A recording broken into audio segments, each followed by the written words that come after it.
আমাদের কাছে চলে এসেছে নতুন একটা প্রজেক্টর, যারা P30 Max চান বাট সাথে কন্ট্রোলার চান না, মানে গেম বাদে P30 Max এর কোয়ালিটি বা তার থেকে বেটার কোয়ালিটি চান, তাদের জন্য কিন্তু নতুন একটা প্রজেক্টর চলে এসেছে। সেম দেখতে, সেম বডি ল্যাঙ্গুয়েজ, আরও বেটার কোয়ালিটি, আরও বেটার শার্পনেস। এটা হচ্ছে HY400 মনে হয় না, হ্যাঁ HY400। এই যে পিছনে আপনারা দেখতে পাচ্ছেন এখানে ইউএসবি পোর্ট, এর পাশাপাশি মাইক্রো এসডি কার্ডের পোর্টটাও আছে, ওই গেমটা নাই জাস্ট, আর এইচডিএমআই পোর্ট আছে। এবং এই যে হচ্ছে প্রজেক্টরটা, এটা কিন্তু স্মার্ট প্রজেক্টর, এটা আপনারা 100 থেকে 150 ইঞ্চি পর্যন্ত ইউজ করতে পারবেন।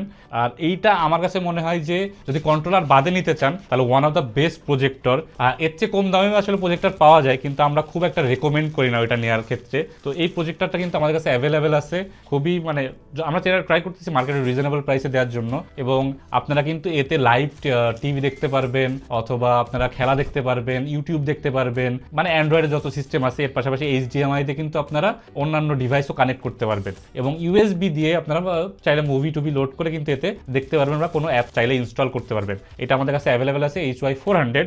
আর এটা কিন্তু মানে যথেষ্ট ভালো কোয়ালিটির এবং মোটামুটি ফুল এইচডি রেজলিউশনের এটা আপনারা পাবেন। আর এটা আপনারা দেয়ালে চাইলে ইউজ করতে পারবেন। অনেকে কোশ্চেন ভাই দেয়ালে ইউজ করতে পারবো কিনা, সাদা দেয়াল বা যে কোনো দেয়ালে ইউজ করা যায়, বাট দেয়ালের কালারটা যত ডিপ হবে তত বেটার হয়। আর এর পাশাপাশি আলাদা ধরনের স্ক্রিন পাওয়া যায়, যেগুলোতে আপনারা নর্মাল ট্রেডিশনাল স্ক্রিন আছে, এর পাশাপাশি নতুন একটা এলআর স্ক্রিন নামে একটা স্ক্রিন আছে, সেগুলো আমাদের কাছে সবই অ্যাভেলেবেল আছে, যে অরিজিনালগুলো। সো সবই আমাদের কাছে পেয়ে যাবেন, কোনো সমস্যা নেই। জাস্ট আপনাকে জিজ্ঞেস করতে হবে ভাই এটা আছে কিনা। সব বাজেটের ভিতরে সব ধরনের প্রজেক্টর কিন্তু আমাদের কাছে অ্যাভেলেবেল আছে। তাই দেরি না করে আজই লিলিপুট শপ থেকে আপনার পছন্দের প্রজেক্টরটা নিয়ে নিন, কারণ সামনে আসছে খেলাধুলার সিজন। এই শীতের ভিতরে সবাই মিলে, ফ্রেন্ডরা কাজিনরা একসাথে মিলে কিন্তু মুভি দেখা বা খেলাধুলা দেখার মজাই কিন্তু আলাদা।